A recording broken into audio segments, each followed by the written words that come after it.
ભાઈ આપણા ગુજરાતીને સવારે તો જોઈએ જ અને ઓલ ટાઈમ ફેવરેટ બીજું કંઈ નહીં હોય ને તો ચાલશે પણ ખાખરા તો જોઈએ ને જોઈએ જ. તો હું અને શ્વેતાંગભાઈ પહોંચી ગયા હતા રીટાબેન ખાખરાવાળાના ત્યાં. આ બધું જ ગૃહ ઉદ્યોગ છે ભાઈ. અહીંયા તમને પાણીપુરી, શેજવાન ચીઝ, પેરી પેરી, dabeli, vada pav, bhaji pav, manchurian, garlic, paper dosa, cheese, khakhra અને ઓલ ઇન વન બધા ખાખરા તમને જે સ્વાદ જોઈએ ને તે બધા જ મળી જશે. અને હેલ્ધીની વાત કરવા જઈએ ને તો હેલ્ધીમાં બી ખાખરા તમને મળી જશે. બાજરીના ખાખરા, બાજરી મેથીના ખાખરા, રાગી, મઠી, મગ, મઠ બધા ખાખરા તમને અવેલેબલ થઈ જશે.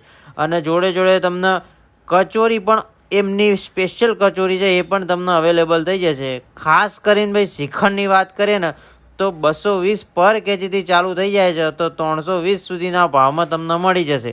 અને બધા જ